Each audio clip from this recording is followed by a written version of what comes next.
I need to get my introduction screen. I actually have it. I need to get it updated on the streaming PC.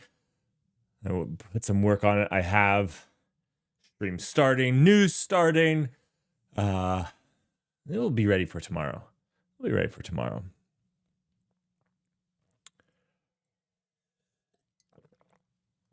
How's everyone doing? Hopefully well. Hopefully well.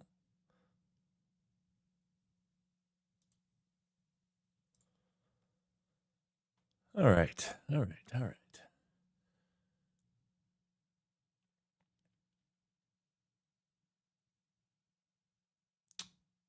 I'll give everybody just a few more minutes to filter in here. We got some good stuff. We got some big things in security to talk about today. I'm actually pretty excited about. Well, they're not pretty exciting, but I got some very good things to cover in security. I have 2 articles. Now, I'm going to leave these up to you guys, whether we actually cover the articles and go into them or not. But I do want your guys' solemn oath that you're going to read these, because I actually think both are, I'm going to say maybe must reads.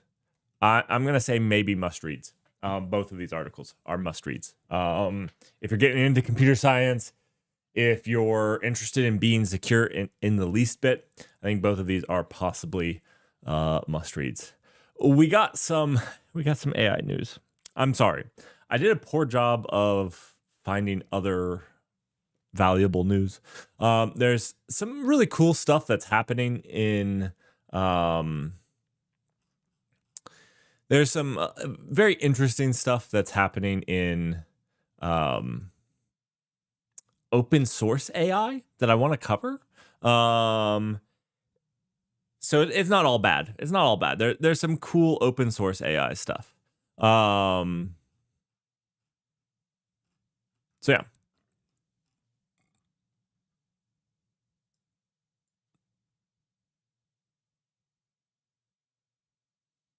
Okay.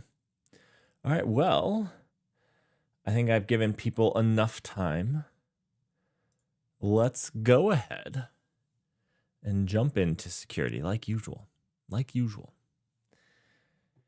Now, last time on security, we had an outage and we did an outage report. And so it's only fair that this company also gets an outage report score. Now, last time it was a B-. They did a lot of really good things. It was Proton Mail. They had an outage. They did a lot of really good things. I look hung up. I was just thinking, sometimes the brain works on dial-up. Sometimes I'm on fiber. Right now I'm more towards dial-up, but it's okay. So to be fair to Proton Mail, I actually think I had given them a C+, but I have realized that maybe that was a little harsh. And so we're going to review Bitbucket's outage report, see how it holds up to the good old Proton outage. Bitbucket, if you guys aren't, had about a 5-hour outage for you all. If you're a user of Bitbucket, this is an eternity if you can't access your code. It was the web and Git operations, so it stopped everything. It's not like you could use Git with it and just the web was down. It was both the web, so you couldn't actually see anything if you tried to use the web, and Git operations were impacted for 5 hours and were pretty much hard down, as far as I understand, across the world. All right. And so we're going to give up a review, but I'm saying this is a C-. They did a good job of updating when they said that they would. They said that we would update you within the next hour. It was within the next hour. They said that they would update you in the next hour. It was an hour and 8 minutes. So that's close enough. Then within an hour, it was like only 40 minutes. Now, the problem was these were pretty lame updates, honestly. Most of these were just saying, we're still investigating. We're still investigating. We're still investigating. It's pretty rough considering that we are now, over 2 hours into the incident. With the only thing is we're still investigating. You don't know why your whole service is down? Give us a little bit more breadcrumbs than that, okay? Especially because people use this for their work. Like, this isn't like a Netflix was down. So about 2.5 hours in, they've identified the issue. Good. It was another database issue. If you guys remember, the Proton issue was also their database issue. It's like they should use a really good database. If you want your data and want to be ensured that you have your data, you got to use only the highest quality databases. Otherwise, this could happen. And really, it's about how you use your poor database. Poor databases, they get abused. And then they're back. I'm going to give these people a C. This is all. Proton did so much more throughout that, but we don't need to stay on this. Now, what I am looking for is both of these people have said a full postmortem will be published. The same with Proton. I have not seen a postmortem from either. I am watching, so I have a little reminder set for both of these to watch for their postmortem. So we're going to pull up their postmortems and see how they did with their postmortem. See if there's something we can learn from those on how to do our own.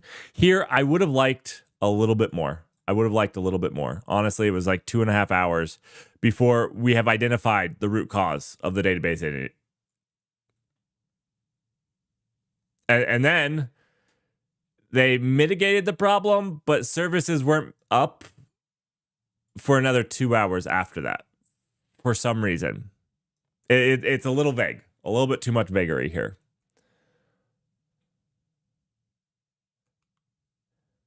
All right, am I a DeepSeek bro yet? We'll talk about DeepSeek because I want to talk about DeepSeek because other YouTubers are just talking about DeepSeek now. But I've talked about DeepSeek for years, or at least a year. I talked about DeepSeek when it was a theoretical in a paper before it was actually even usable. I was one of the first to use the original DeepSeek, and we covered a lot of its problems. So I want to go over it because a lot of people are like, I just found this new thing. And if you've been here, you would have known about DeepSeek for a long time, and why I was actually excited about the different ways that they looked at trying to train a model. So anyways, we'll get into it. But yes, we'll talk about DeepSeek because I wanted to talk about it because so many people are like, this new great model. Well, yeah.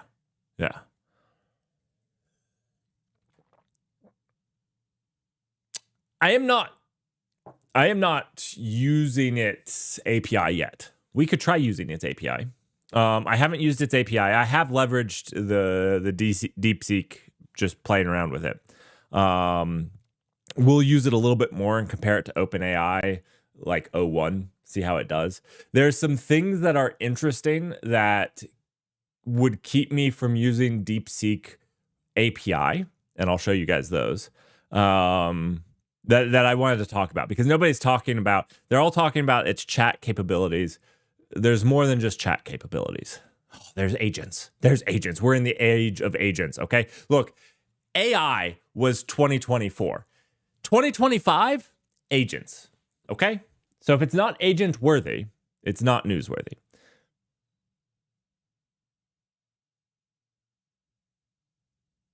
Blah 1, unless you run a set of tests and compare it against other models, how do you know? Do you know that's a fantastic question? Do you know what we do once a year in this community? We run the AI games. Now, you just missed the 2024 AI games. We will hopefully be running the summer games, maybe the fall games. So you'll want to stick around for those. We run 3 to 5 days of tests on AIs, AI agents, AI coding, AI everything, where we try to do fair tests. It's difficult. It's hard. I actually have half a write-up on why I don't like a lot of the benchmarks that we currently have. And actually, we'll get into why benchmarks are bad in a little bit. But yeah, we actually try to do that to the best of our abilities. Let's talk about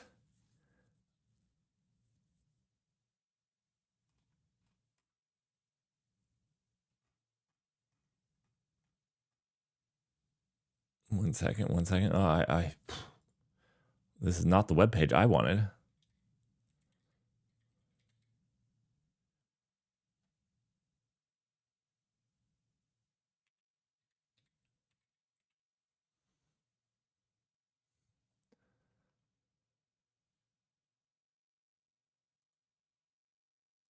All right, here we go. Cloudflare is added again. There's a bunch of different ways that you can measure a DDoS attack. So everybody tries to pin the record, whether it's the most data throughput, whether it's the requests per second. There's a lot of the number of clients included in it. We've seen a lot of ways of claiming the largest, but they were added again with another 5.6 terabytes per second DDoS attack. Now, I'm going to give you guys this link if you haven't had it yet.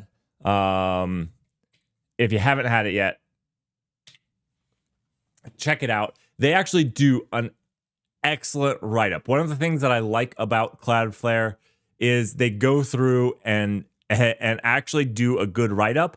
But what makes these write-ups good is it's not just, hey, we did this awesome thing, pat us on the back, good job.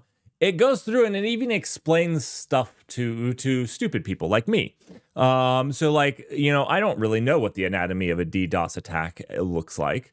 And so they'll go into it. They'll talk about it. Fake or headless browsers, suspicious HTTP attributes. They'll go into it and break these things down so that we're all just a little bit more knowledgeable about botnets and how they work. I'm not saying that this article has made me an expert so that I could mitigate my own DDoS attack, but they give a lot of information. Now, don't get me wrong. They do pat themselves on the back. They do. They absolutely do. But they do a really good job of explaining all of these things. Only like 2 or 3 articles, and I've called them out when they write the articles and they're not actually super useful. This one was. You should go watch it. You should go read it. I'm not going to read it to you. I'm a terrible reader. It was actually really, really good. And then they explain all the way down here about the largest DDoS attack. So go check it out. Now,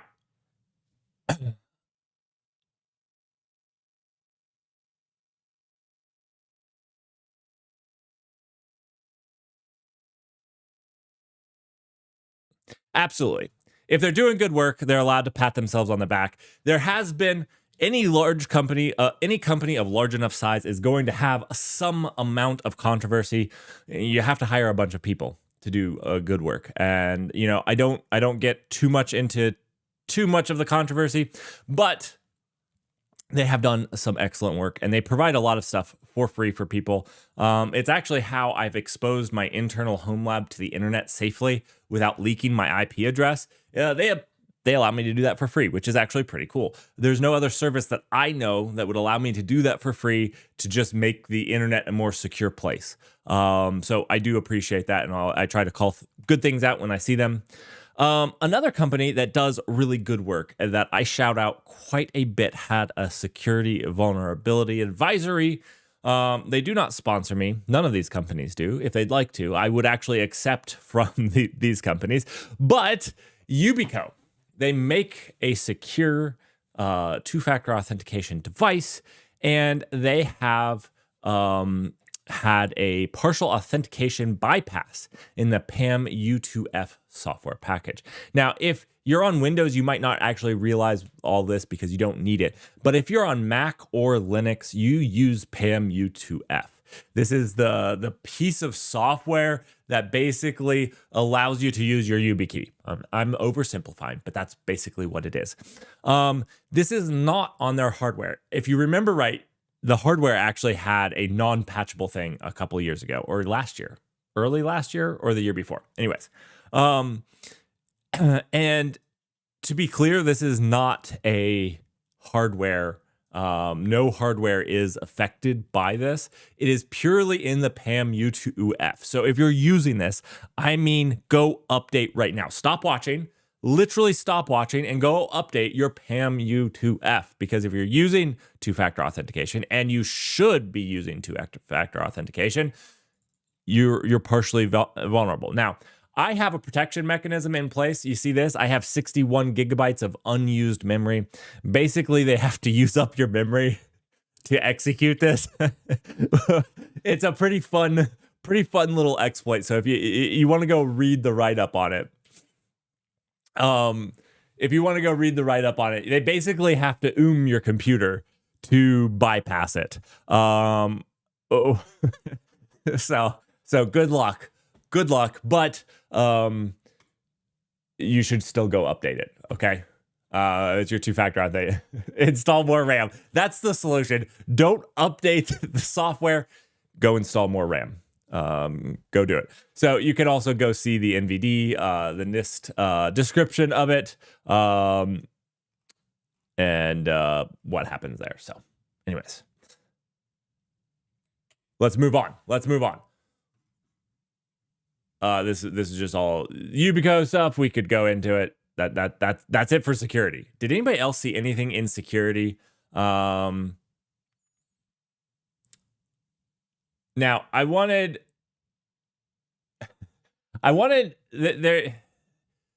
the articles. I have 2 articles that are must reads. Now, if you guys want me to cover them and why I think they're really, really great, I can do that. It's going to take me a little bit of time. I have read them, but it's going to take me more time to like go over them in a more in-depth way. A lot more notes. I have just read them, but I found 2 articles. One's kind of related to security. One's not related to security. And I think that these are must-read articles that you should read. Fortinet has another CVE, and some hackers have exploited 15,000 firewalls with a 2-year-old CVE. Is Fortinet still a company? I feel like I actually saw something on this, and my problem with dealing with Fortinet is that it's so hard to tell if it's new or old, because it's all the time. You think these people would use Rust or something? They would like start using Rust or something.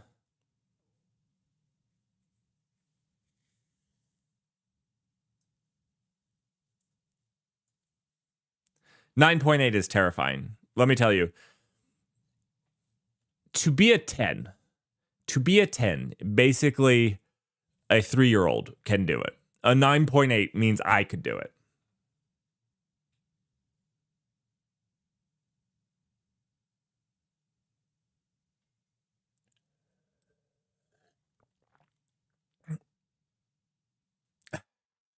The executive order about making the U.S. the AI capital of the. I will cover that. I don't cover a ton of political news. I cover political news for 2 reasons. One, to call out bad policy.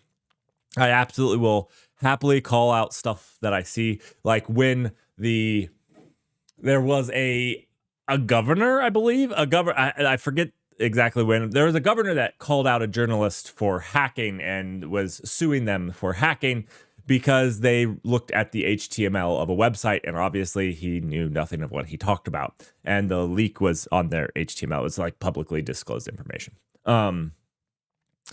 So I don't tend to get too political, though. Pretty much you'll just always make somebody upset. But I do venture there when needed.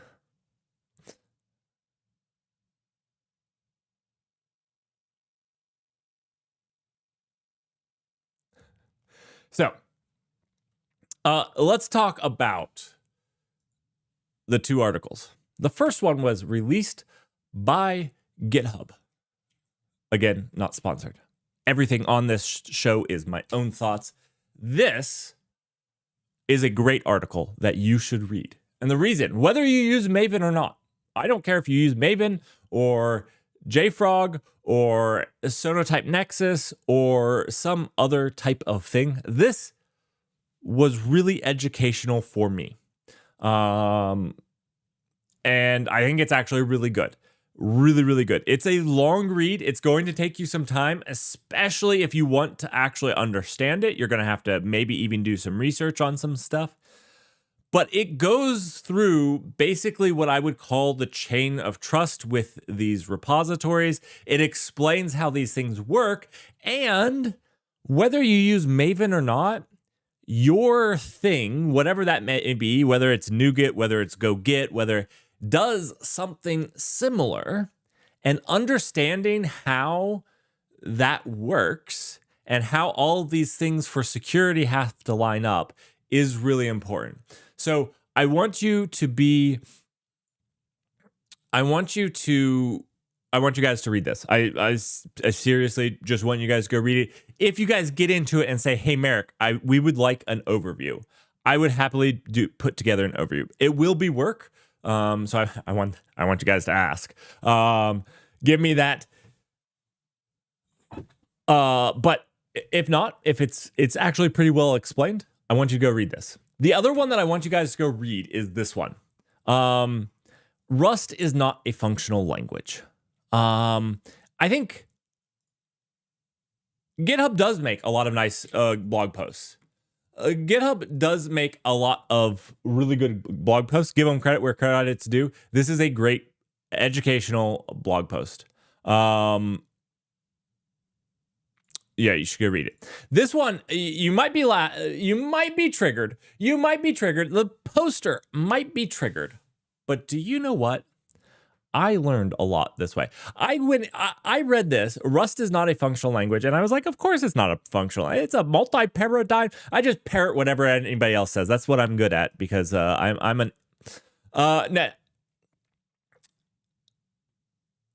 this was a really good take. And he starts it off with, not to imply Rust is bad in any ways. It does what it sets out to do very well. However, it borrows some ideas from functional programming paradigm. Okay, so what I loved about this was, what does it mean to be a functional language? And, you know, we'll all argue some way. This guy sets out some really good stuff on a series of articles on lambda calculus, which I think you should also read, because you kind of should read these. They're very good. I actually only read the untyped lambda calculus. The typed lambda calculus is maybe a little bit above my head. But you should read this, because it was a very, very measured approach with just discussing languages as a whole. And without like vitriol and disgust or those types of things that you normally get, it was literally just kind of a discussion about what does it mean to be a functional language. Well, and in conclusion, it can't be a good faith called a functional language. It is one of the nicest system languages I had a pleasure of dealing with. So like I said, it's a really nice.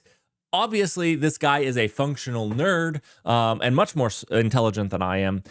It was so educational for me. I highly recommend you guys go read it.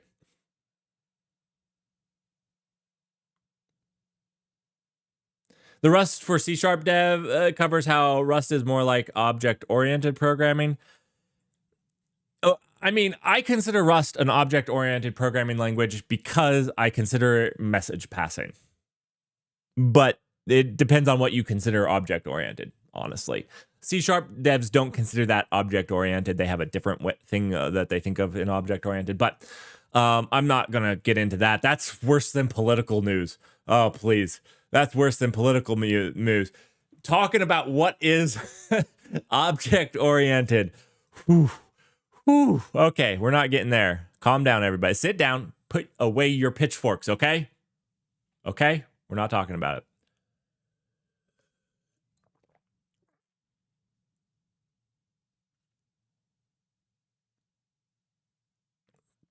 Okay, what I liked about this is this guy obviously seemed like a functional elitist guy, but came out so much like just like a really awesome guy. I would love to talk to this guy. Like, came out, none of this was throwing hate anywhere. None of it was just purely a conversation about what does it even mean to be functional. What are the theoretical underpinnings? Some people will say, and then he goes on to say, if this is it, Lisp actually isn't a functional language if you strictly adhere to this. So this can't be, because most people would consider Lisp a functional language. And then some people will say first class functions, which Rust does have, but what does that mean? That also can't be because other things have it. So anyways, it was just a really good conversation. I really, really liked it. I highly recommend that you guys go read it. I did like it a lot.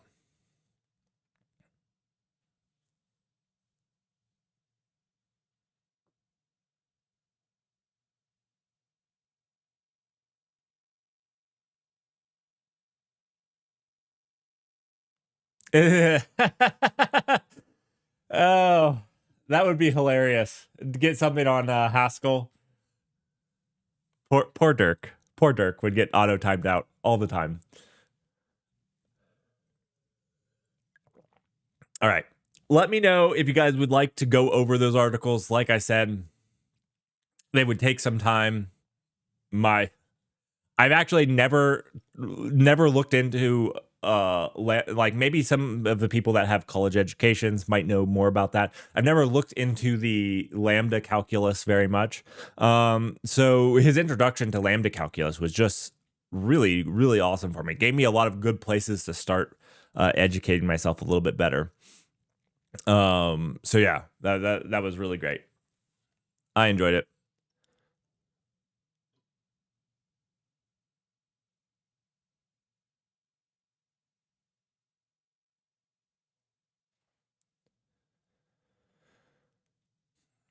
See, I don't know. The most software I did in college was math. I took some math, and chemistry. For chemistry, I actually helped with a little bit of PHP to do some calculations. Why PHP? It's because that's what my professor knew. Don't ask. All right. Let's move on to our OpenAI drama of the week. OpenAI had a lot of stuff. I'm not gonna have the time. This is just my lunch hour. I don't have the time to cover all of OpenAI. PHP was all the rage 15 years ago, which was when I was in college. So boom. That's why it was in PHP. Okay. OpenAI had some good drama. OpenAI starts the release of its O3 mini AI model. I don't have access to it. And it has a nice speed boost over O1. That might be cool, but they released a bunch of statistics that were like, oh, O3 has this amazing math reasoning. And it was all supposed to be all the smarts in a smaller package because they did this benchmark, this new benchmark that was out, and you know my feelings on benchmarks and how much I hate them. But they did this new benchmark that was all about the math, and it was great. It turns out that OpenAI hired those people, funded those people to make the benchmark, and had all the answers. And they had a verbal agreement.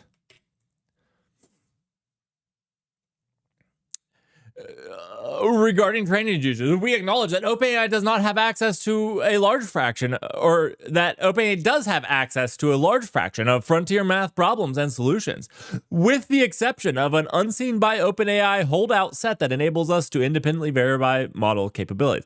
However, we have a verbal agreement that these materials will not be used in model training. Oh my goodness.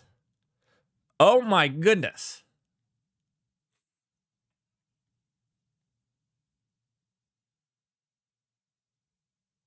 Look, I don't care how much you guys like me. If there's something like this, you don't leave it to verbal agreements. You don't leave it to I have the data set, but I pinky promise I won't use it.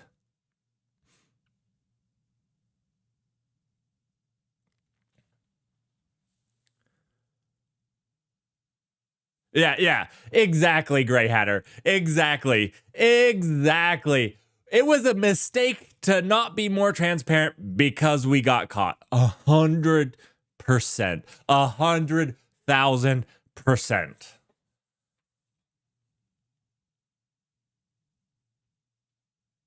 Do you know what was also a mistake? I don't care about the funding. People will talk about the funding. I don't honestly care. You know, I wouldn't care that they funded Epoch AI to do this. That doesn't bother me. What does bother me is that they had access to the model. They had access to the training set, and they used the data in the training set to say how good they were. That's the problem.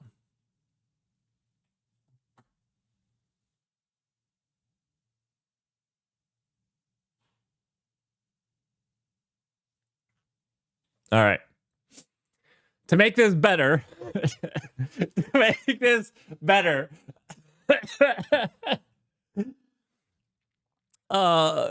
was I don't even know what to say here. So one of the very first things Trump did was basically sign something to say that the US should be the AI capital of the world, which I don't even know what that means. Like, sure, bro, whatever. And then to do that, they announced this huge funding deal. Backed by OpenAI and SoftBank. 500 million, I think, is what the funding deal was. I think it was 500 million, $500 billion project. $500 billion project. And it turns out that possibly SoftBank only has under 10 billion, and they just don't have the money to even do it. So this is contingent on OpenAI getting their own round of funding to round this round of funding.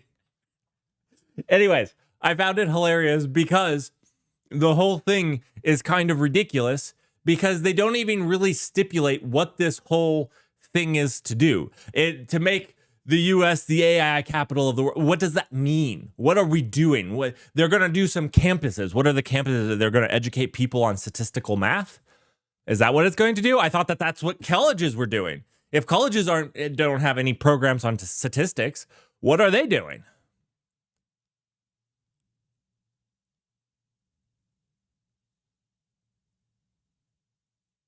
Yeah, I did see him saying his 80 billion, which doesn't change the fact that still means that it's 420 billion OpenAI is on the hook for, and they're losing money right now. We can actually prove that they don't have $420 billion, which means they still have to do a round of funding for themselves for them to do this round of funding for this. So,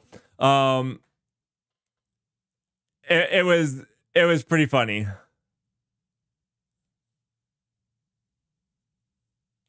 You think the great businessman would have you'd think that ChatGPT might have been able to help him with this. You know, like when Google tried to lay fiber too shallow for an area that freezes a lot. Apparently we have it not frozen for weeks. That's changing tomorrow. Tomorrow we're getting up to 40 degrees. That's like 5 degrees Celsius for the first time in 4 weeks. Oh, I cannot wait. Anyways, I found that pretty funny. I will follow that funding hype machine. The President LLM. Oh boy. That Canadian summer. Oh yeah. We're about to get that Canadian summer. My goodness, could we quit role playing Canada? I starting to feel Canadian. I now know why they apologize for everything. My goodness, it's cold. All right, we're going to take a little break from AI to go over some open source. I completely missed this. I've been moving, and so, it was released late last year, 2024, but I completely missed it, and it's definitely worth going over. Now, we'll do it as its own stream, not tomorrow, probably some stream next week. I might do an early morning stream. I don't know. We'll see. But I want to give it its own stream. There is the Census 3 of free and open source software. This had gone over. I did know that this is I've seen parts of it, but I haven't gone over the whole thing. And the whole thing is long, but this is a census of the open source community, what's being used and whatnot. I want to compile my community's cliff notes of it, because there's a lot of stuff like this where it's like Appendix A, top 500 npm direct version agnostic packages, where React is on top. But there's a lot of other information to go into here, that not just this. There's a lot of how they did it and that type of stuff and highlights. So I want to cover those things, not the raw data. Definitely not the raw data. But yeah, I wanted to cover that, and I wanted to post it out here. You guys should go download it if you're interested in it. It's a really good report. How many of those React sites also have jQuery? Oh my goodness. A lot. Dane, how are you doing? Haven't seen you for a while. I know I haven't been doing my weekly ones, my in the evening ones. I still have a couch on its side, literally on its side.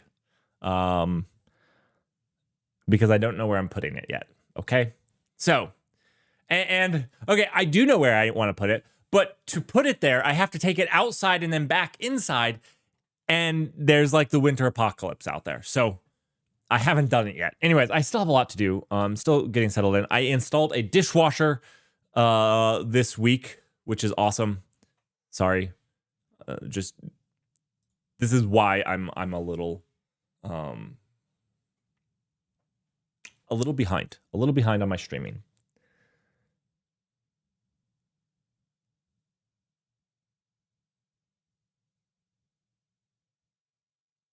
Oh, I'm sorry, Dane. That sucks. That's the worst.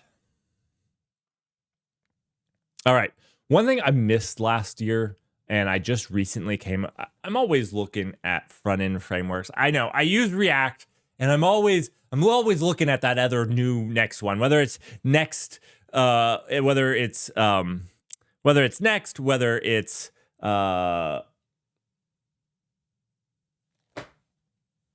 I just completely blanked. HTMX, that's what I was trying to think of. Always looking. And one thing that I missed that I wanted to call out because they did a good job was Svelte 5. I think it came out sometime last year, late last year when I was moving, and I didn't give them a call out. But what I wanted to call them out and tell them a good job at, because I think that modern software hasn't taken this seriously enough, is despite being a huge rewrite, a ground up rewrite, I'm assuming it is, your apps will be faster, smaller, and more reliable. Svelte is mostly completely backwards compatible with Svelte 4, and this is really, really cool. This is actually really, really cool, and they deserve a huge shout out because I'm sure that there was work put into maintaining this so that your update is literally just updating this is a big deal. And shame on them for not using Simver, because then it shouldn't be Svelte 5. It should be Svelte 4.0.1. This is a marketing number then. I'm a little triggered by that. But also good on them for doing such a big rewrite and stop using your versions as marketing numbers.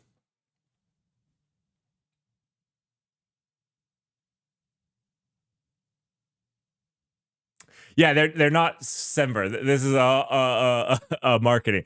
I think they do use Simver inside of a major version. I would hope that they do. But then what is a major version? Don't make me rant on this. Versions are terrible marketing numbers anyways. The people that buy your software don't even care about the version number. The only people that care about the version number are the people implementing it, and then they want it to mean something. They don't. So I hate it when people are like, oh, in whatever software version 9, this thing is new. Nobody cares. Take the version off. It's version numbers should be technical and technical only. Get it out of your marketing. Get marketers out of it. It's the worst thing to happen to software.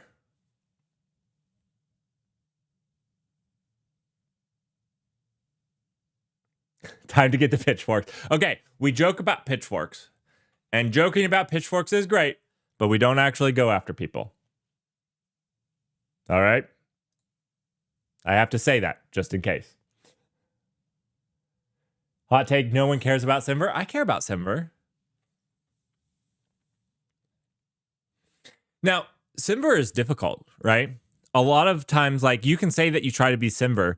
Do you know you didn't break anything? Do you have tests to prove you didn't break anything? There's a lot that goes into actually trying to be Simver.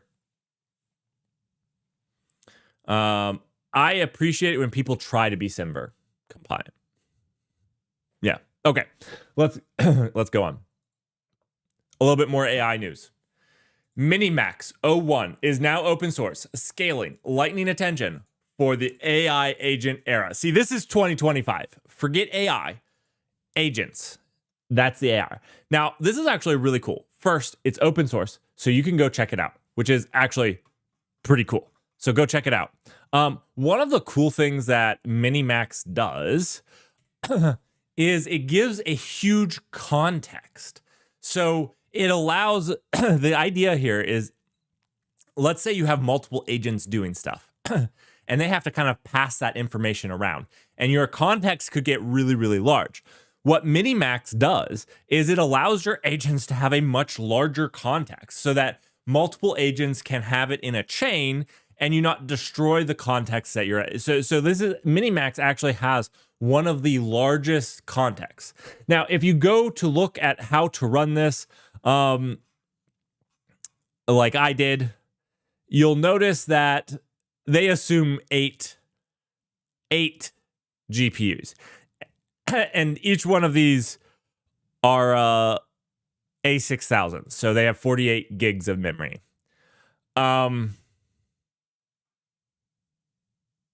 So I'm not running it right now. Just FYI. Now, maybe in a little bit when I get my AI machine of the future that NVIDIA has promised me will be the machine of the future, we'll try it. But it requires a huge GPU pool. Just FYI. But you can go give it a chat if you want to. You can go give it a chat if you like. Supposedly, you can pass the largest context into this out of anything known to mankind right now. All right. OpenAI also released some of their own stuff here. Introducing Operator, OpenAI Operator. So this is kind of what I was trying to do, is make my own agent. It's only available to the people. The pro users are those that can afford $200 a month. I can't afford $200 a month to have something Google something for me. Like, it doesn't actually seem that useful. It's a cool party trick. It's a cool party trick that it can go Google something for you. But like, I can also Google the stuff myself. But and for $200, I don't know. It sets new state-of-the-art benchmark results. We understand how good benchmarks are. So we'll see. We'll see. We'll see.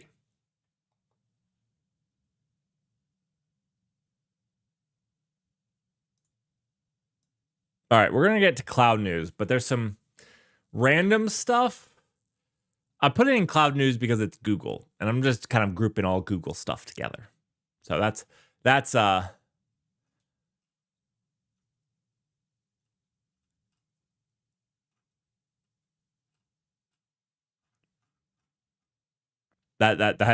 is what I'm doing.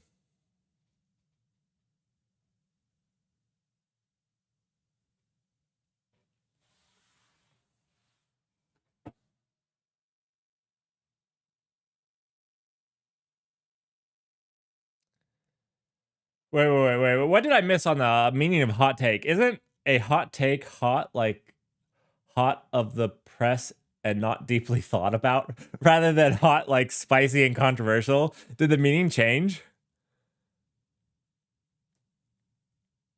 I thought hot take was controversial. That's what I thought it was. They can be often controversial because they weren't thought about.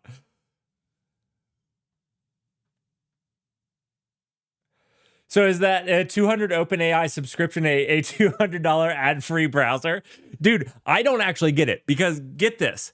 He says that because of all the computation it takes, they're losing money on it at $200. If Sam Altman is to be believed, and I'm not sure that he is a trustworthy person to be believed at all, but if he is to be believed, they're losing money on the $200 subscription, which means that it is taking crazy amounts of computational power to browse the web. I don't know exactly how much it takes. I can probably go eat a little bit of grass to power my web browsing. It's staggering. It's staggering.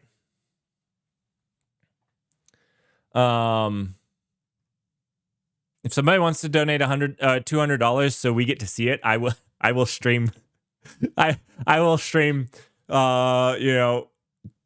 hours of leveraging it.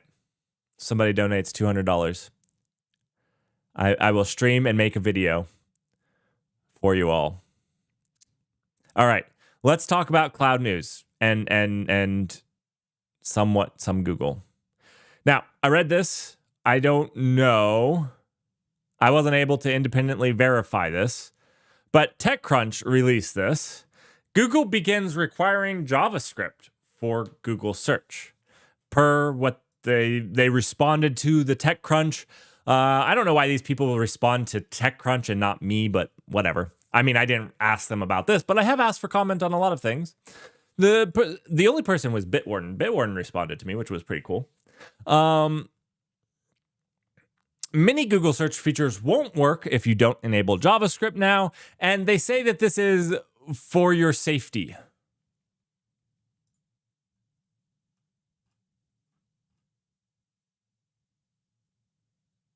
Okay. My guess here is that they are working towards keeping bots out of it. That's my guess, is that they don't like bots using Google search. My real guess is that they hate OpenAI having the best search, the best search for Google possible. It's really about their safety, 100%. This isn't about your safety when they say that. It's about their safety and protecting their search. Yeah. Anyways, we'll move on. They actually had some cool stuff that came out. GenKit for Go builds scalable AI-powered apps in Go. So if you are a gopher and you prefer that Go life, there's GenKit. There's GenKit for Go. Sorry, GenKit for Go. GenKit was originally a Node.js that Google released.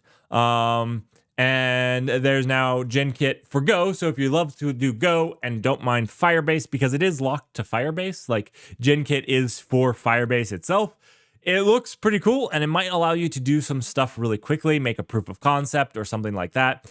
I wouldn't mind giving it a try. If there was enough people interested, I could do a little Firebase app and give it a shot and try to make like an agent there. You know, we're playing around trying to make agents. Wouldn't mind doing it in Go. I would know the language better than Python. So there's that. Moving on, there's a new Words sometimes are just so difficult, and it's not even a difficult word. Parameter Manager Overview. If you guys aren't familiar, if you're on GCP, although nobody actually uses GCP, there is their secret manager. They have secret manager, and now there's the parameter manager, which is an extension of secret manager, which is kind of cool. That is going to basically, I think they're trying to start filling in the blanks of things like Launch Darkly, something you would use for like feature flags and configuration and things like that. So they specifically use configuration settings and environment specific settings. So they're not specifically talking about feature flags Launch Darkly really targets, but they're starting to go into this configuration and storage of things like this. Now, a lot of people like me use Kubernetes and store our configuration in settings like that. But this is pretty cool, especially if you're not deep sync into Kubernetes. It's pretty awesome.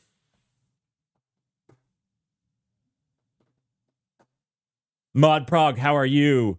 It's been a while.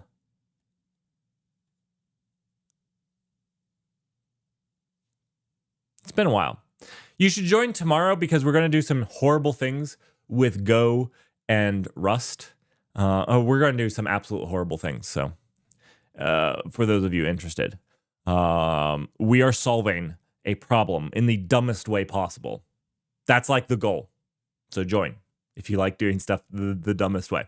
So anyways, it is pre-GA offering terms, which means you don't really have an SLA, so you might not want to use it right now. But if you're struggling with configuration management, environment-specific settings, which again, somewhat is what Launch Darkly and stuff leverages, go for it. Check it out. Give it a check. Announcing the general availability of Trillium, our 6th generation TPUs. These are pretty cool. The other thing that I wanted to point out with Trillium, if you're interested in leveraging them, is that they are available in GKE and GKE Autopilot. So if you're leveraging those, because sometimes those things come out later, they're right away available in your GKE and GKE Autopilot. I think it's Autopilot. Anyways, so you can go check them out and leverage them there if you want to get on the Trillium machine train. That is what was used to train Gemini. So whether that's the reason Gemini sucks or if it was the training that made it suck, we don't really know. Good luck. Why are you up? Okay. AlloyDB Omni supercharges performance, faster transactions, analytics, and vector search. So AlloyDB is kind of their run anywhere PostgreSQL. And Postgres, I feel like PG Vector on Postgres has really like supercharged, like people are using it for their vector search, which is kind of cool. I'm kind of not upset about this. So anyways, they have a new version that adds basically this vector and stuff to that. So if you're wanting to run that and go with it, you can do it. Absolutely. AWS Marketplace releases the biggest change to date. You now have 8 decimal place precision for usage pricing, which means we all know that these are going to be 9s. We've seen this at gas stations. We've seen this everywhere else. These are all going to be 9s. That's just how it works. There is really no usage other than making these 9s. But that's okay. We have more accurate billing calculators.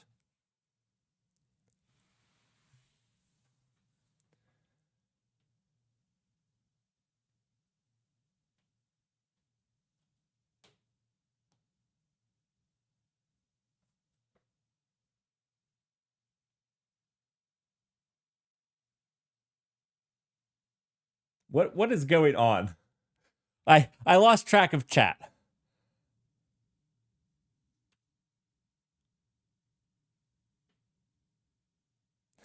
I started learning Go and they told me to go and I went straight to Rust. Chat is up to go. No good. Okay. Let's move on. Last thing in cloud, it was AWS IoT Sitewise now supports null and nan data types. Guys, AWS finally supports us. As a community, AWS finally supports us. It feels great to be finally accepted into a major community. And I don't know the NAN community very well, but I want to reach out because we made it there at the same time. And it feels good. It feels good. It feels good. I'm just going to say that. All right, we have one last thing to talk about. People wanted my take on DeepSeek. There's been a lot of news. A lot of people have been out there talking about DeepSeek. And I want to say, you could have heard it here first because I watch research papers. And DeepSeek was a research paper first. It was a really bad service second.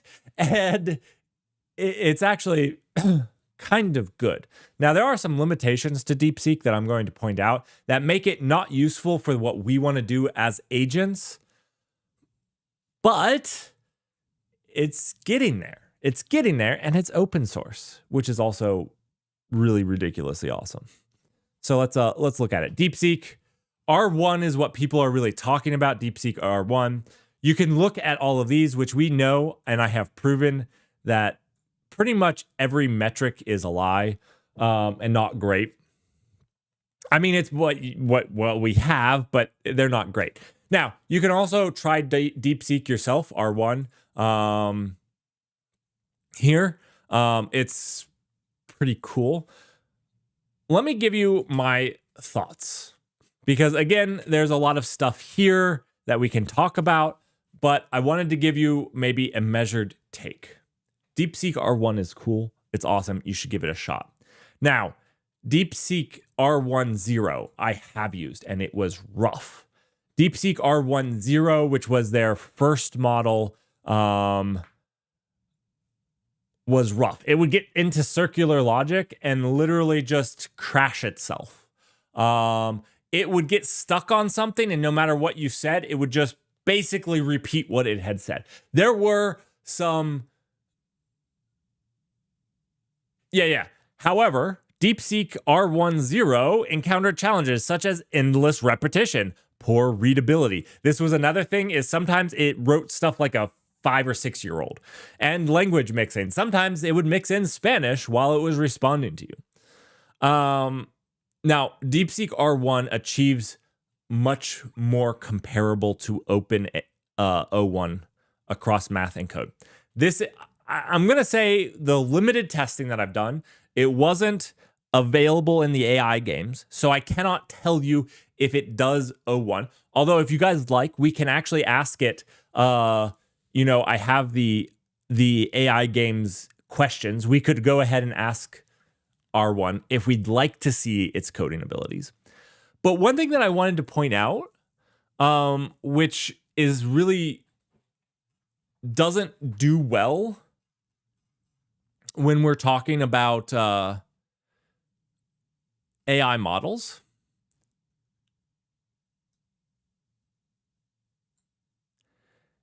avoid adding a system prompt. All instructions should be contained within the user prompt.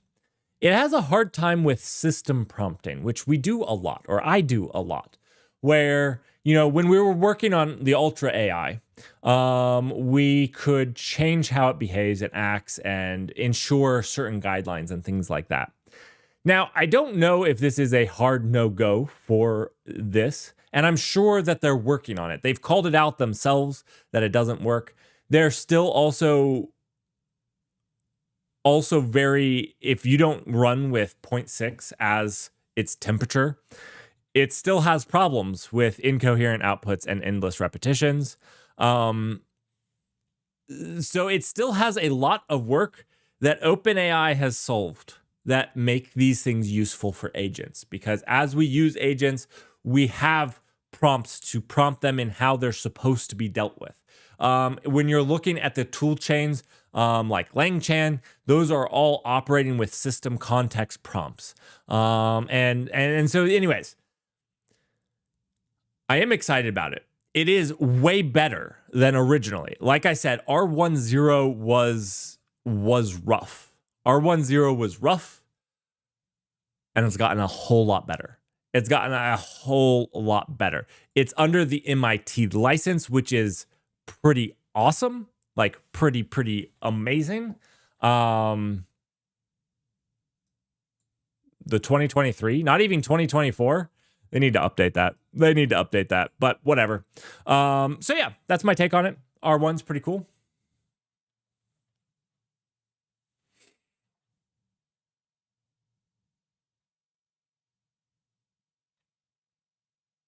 It still has some stuff to go, but we'll play around with it. And if we would like to see how it would do with the AI games, you know, especially O1 was the only one that actually completely solved the puzzle without input. You know how we did the advent of code for the AIs with the advent of code challenge that I made. O1 was the only one to fully solve the first 3 challenge and almost solve the 4th challenge without user help. So that was pretty good. Okay. That was the news. I'm going to try to make sure that we have more open source news. Honestly, there wasn't a whole lot this week. There was a lot of AI news, and even the cloud news, which was like the Trillium GPUs, was kind of AI news in the end, or insane decimal place pricing for AWS. Remember, Yubico, you should be using it. You should be using it and leveraging it, and you need to update. If you took anything away, you need to update your PAM U2F. PAM U2F is the thing, I think. It's PAM something.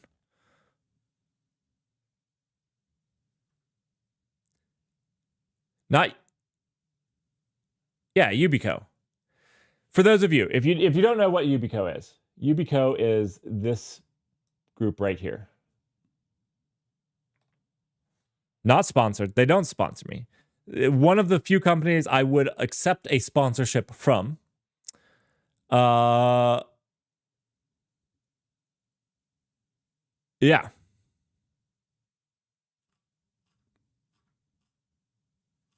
Absolutely.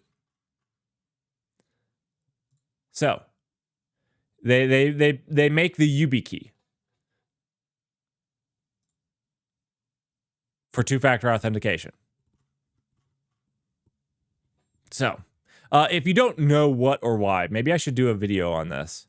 I feel like that's an ad for Yubico. That's kind of weird, but multi-factor authentication is really important. Now, there's multi-factor authentication apps that you can use, and there's these keys, YubiKeys, that you can use that are device level. So they're basically the same thing as using like the Authy app as using this device. Now, one of the reasons I actually got into an argument with a security professional about how my app actually requires a password. And so I thought that that was more secure than a YubiKey because basically anybody could pick up my YubiKey and use it. The thing that's different about the YubiKey is there's no way to know what is different on the YubiKey or what accounts are associated with the YubiKey. So I could leave my YubiKey in a coffee shop and somebody could pick it up, but there's no information that they can get from it to know that it's even mine, what accounts, what users, what anything. Now, if you get my phone and find some way to bypass the biometric lock or whatever, you get the PIN, you can actually more likely get into that database and get access to that, find out what accounts I have, and the multi-factor authentication for those accounts. So that's why they prefer the YubiKey over the phone.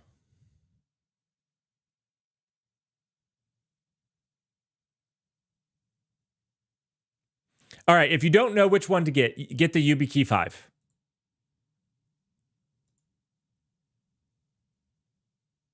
All right, there's these here.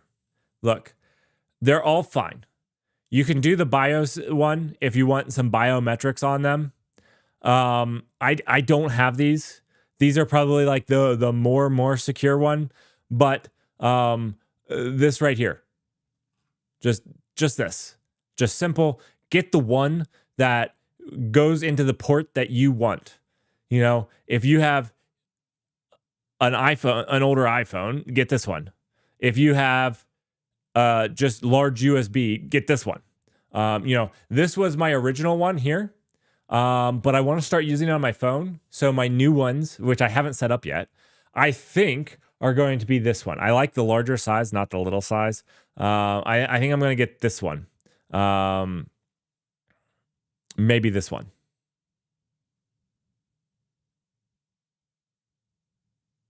These are all the same. They're all the same. Saber, how are you? Good to see you, first time chatter. It's good to see you.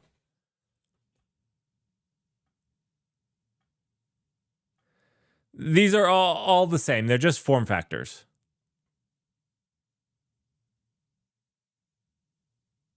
And what port they plug into. You can also do like the near field communication. So like there's also the FIPS. So if you're in a FIPS compliant, did I say near field communication? I don't think there's an NFC. Sorry, don't. There is a FIPS though. But you guys don't need the FIPS one.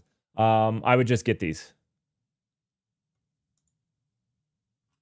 And then it's just whichever one plugs into the thing that you want. If you guys want to stream, like I said, I need to buy the new ones. If you remember, I actually have the older ones that have there was the problem with the elliptic curve algorithm in the hardware that could actually be attacked. Nobody has access to mine, so I haven't been like too fast to go. But I have wanted to buy some new ones. They're expensive. They're $50 each. And when you're talking about I have to replace 4, it's like a $200 commitment here from me. I also, yeah, so anyways. They do have, okay, I thought that they had near field communication, but maybe all of them do. Maybe they all do.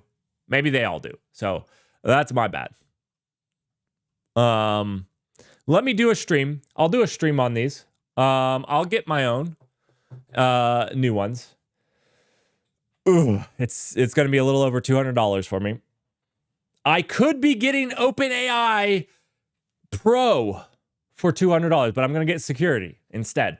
Something with a real world value. You guys are killing me. Killing me. I could be having an agent, but instead, I'm going to have security. So I'll do that. We'll do a stream. We'll set them up. The reason I have to get 4, and I'll explain this, is 1, a set for my wife and a set for myself. And the reason you have 4 or 2 is 1's a backup in case you lose the other one and you want to get into your accounts. And the cool thing is you can just remove the other one and just replace that key. That's great.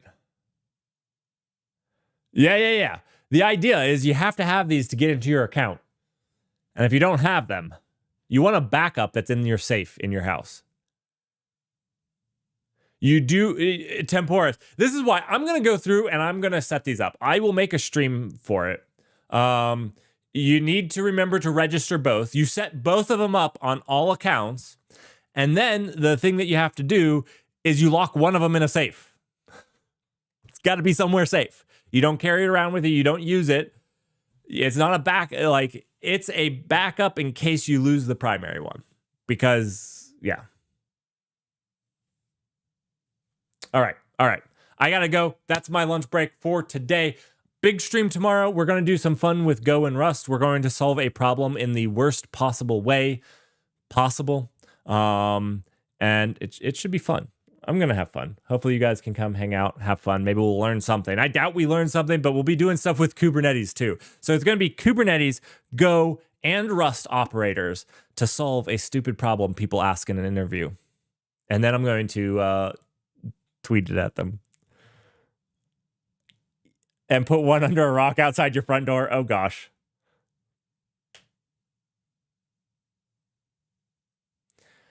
Modprog, I'd like to talk to a security expert about that. That would be so much easier. I don't know if that's secure. Also, thanks for the follow. And there's your AI generated story about how you followed. Is that, okay, Russell, that's what I'm going to do with my old ones. I'm going to leave my old ones around that are deactivated. I'm an idiot. I actually did this with my computer. I hate auto configure. I hate auto fill in passwords, and like every single web browser wants to do this. And so what I have done is I let them have a password that they auto fill, and it's just a wrong password. And I also thought that this was convenient. One, it stops asking me to have it. Fine, do whatever you want. I don't care. Wrong password. Two, I thought it would be funny if somebody ever got in and was like, oh, autofill their passwords. Oh, it doesn't work. That's I don't know. I'm an idiot. Anyways, I need to get back to work before my boss realizes that I'm an actual idiot. And I will see you guys tomorrow, where I will prove further just how badly I can program. All right. See you guys tomorrow. Hope you have a great weekend. Thanks for joining me for the news.